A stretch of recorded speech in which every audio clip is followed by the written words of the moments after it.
Perkenalkan, kami dari kelompok 6 mata kuliah Kepemimpinan Administrasi kelas B1 akan mempresentasikan hasil dari kerja kelompok kami mengenai gaya kepemimpinan Herman Deru selama menjabat sebagai Gubernur Sumatera Selatan periode 2018 sampai 2023. Dan saya di sini adalah Pradana Afrian Maulana dan rekan saya. Saya Naria Zira. Saya Rania Fakhrozi Putri. Saya Mayan Cantika. Yang pertama yaitu pendahuluan. Kepemimpinan merupakan elemen fundamental dalam sebuah administrasi sebagai motor penggerak. Lalu dalam konteks administrasi itu sendiri, kepemimpinan melibatkan kemampuan seseorang itu agar bisa mengatur, memotivasi, dan juga mengarahkan anggota-anggota organisasinya tersebut. Dan kelompok kami mengambil tipe dan gaya kepemimpinan dari Gubernur Sumatera Selatan yaitu Herman Deru. Beliau menjabat pada periode tahun 2018 hingga tahun 2020. Selanjutnya yaitu rumusan masalah. Yang pertama, bagaimana definisi kepemimpinan serta peran seorang pemimpin dalam administrasi organisasi. Yang kedua, apa saja tipe dan juga gaya kepemimpinan yang diterapkan oleh Gubernur Sumatera Selatan yaitu Herman Deru pada tahun 2018 hingga tahun 2023. Yang ketiga yaitu bagaimana pengaruh gaya kepemimpinan Herman Deru terhadap kinerja pemerintahan di Sumatera Selatan.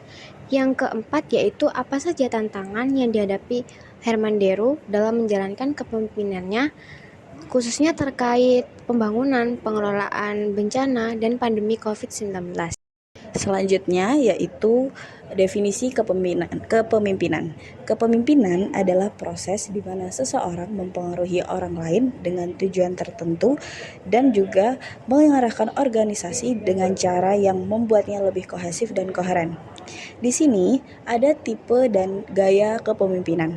Menurut Kurt Lewin, ada 3 tipe kepemimpinan, yakni yang pertama, tipe kepemimpinan autokratis, tipe kepemimpinan demokratis, dan tipe kepemimpinan laissez-faire.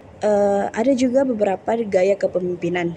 Yang pertama adalah gaya kepemimpinan direktif, gaya kepemimpinan suportif, gaya kepemimpinan transformasional, gaya kepemimpinan situasional, gaya kepemimpinan partisipatif, dan gaya kepemimpinan yang berorientasi pada prestasi. Yang selanjutnya ada tantangan yang dihadapi. Yang pertama, kondisi geografis Sumatera Selatan yang luas dan beragam, serta keterbatasan sumber daya. Yang kedua, pembangunan infrastruktur yang merata masih menjadi tantangan yang besar. Yang ketiga, pandemi COVID-19 masih menjadi tantangan yang signifikan bagi Herman Deru. Yang keempat, meningkatkan pertumbuhan ekonomi serta mengurangi angka kemiskinan juga menjadi hambatan utama Herman Deru.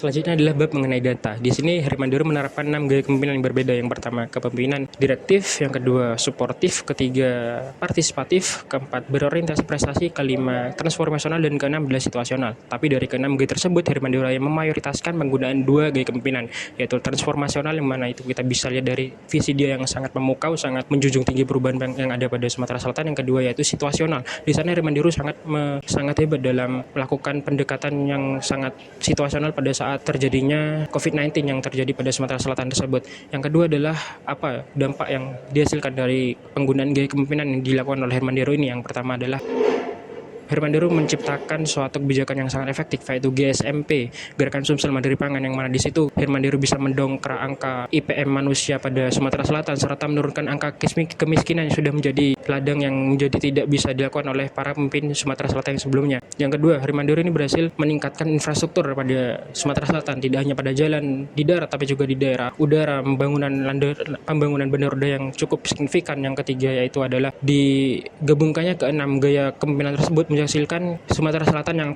yang akuntabel, sehingga Sumatera Selatan bisa menjadi provinsi yang cukup maju perkembangannya di bawah kepemimpinan Herman Deru.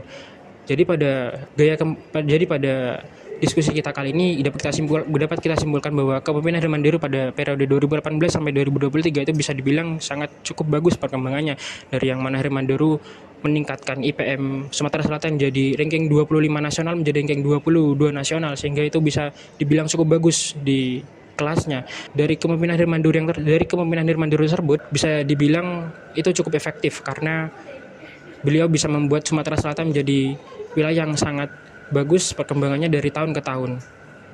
Sekian presentasi dari kelompok kami. Mohon maaf apabila ada salah kata. Wassalamualaikum warahmatullahi wabarakatuh.